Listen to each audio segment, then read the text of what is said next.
My name is Larry Petsche, and this is my legacy.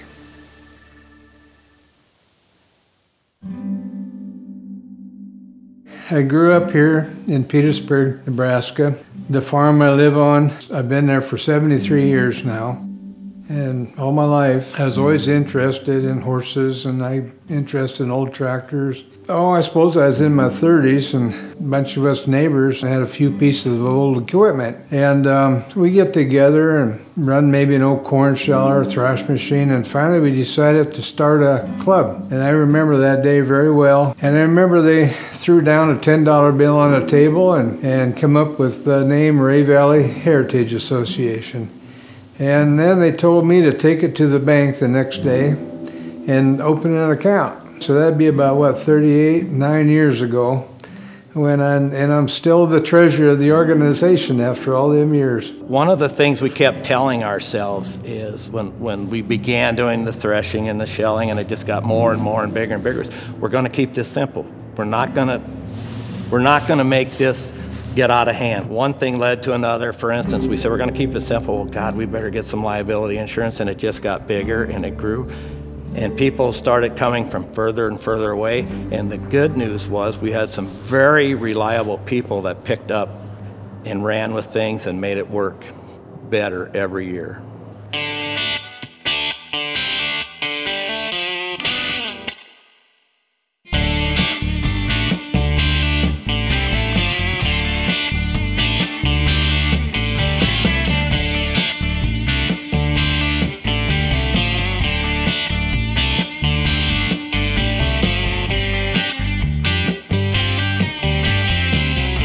We've grown quite a bit. Oh, I remember we'd get 100 tractors coming in. That was pretty good, and we were always pretty satisfied. And as the time went on, there's a lot of different things got added to it. And it just seemed like whenever you stopped in a town anywhere, people would talk about Petersburg. They've been here, and they've been to Rea Valley show, and that was always kind of neat to me, is when you get it. But anywhere you go, you'd run across somebody that knew Petersburg, see? Larry and I each had interest in old agricultural history of the farm community. And we grew up with the generation before, or 2 generations before us, and telling stories about the old time deals. And we attended a couple events out of town, and we decided, well, one day that maybe wouldn't it be fun if we got together and cut some oats, made bundles, shocked it. Well, we did that, and first thing you know, well, we just as well shell some corn with an old hit and miss engine and an old time sheller. I had one.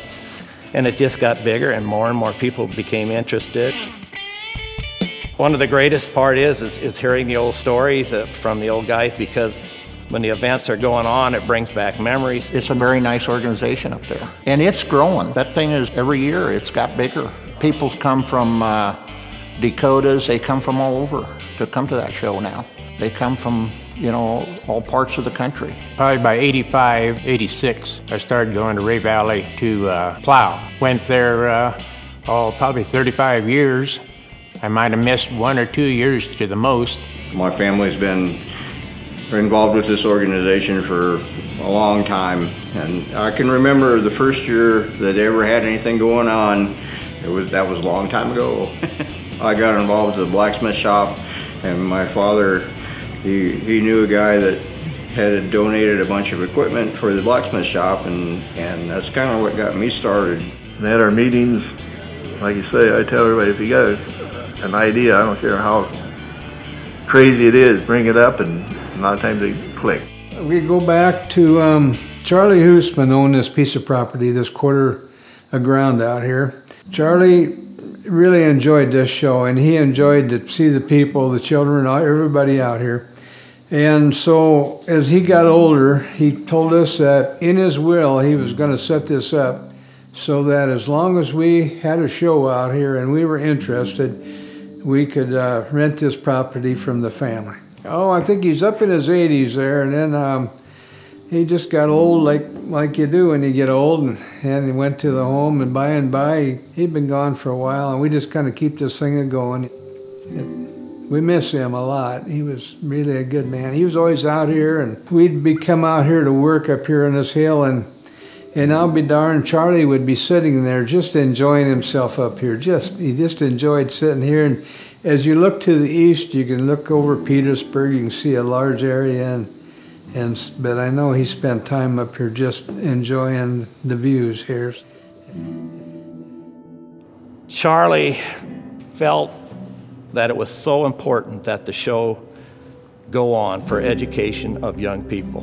We don't know where we're going if we don't know where we came from. It's really important. If we're going to keep this going in these shows and stuff, they've got to get the younger generation involved in it big time.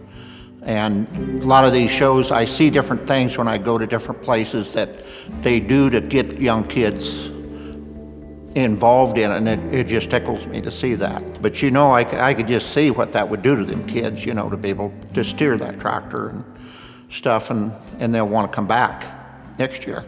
I remember seeing the little guys climbing up in the wagon and the old thresh machine be running, and they would get in the oats wagon and play around in the oats, and the same as the corn sheller, the little kids would come up there. And you know, today, after all these years, now the children that were doing all that back in '86, now their children are here doing the same thing. And to see a young person and getting them involved in this old stuff too, you know, and to see somebody pick up on it and really go ahead and want to be part of this stuff.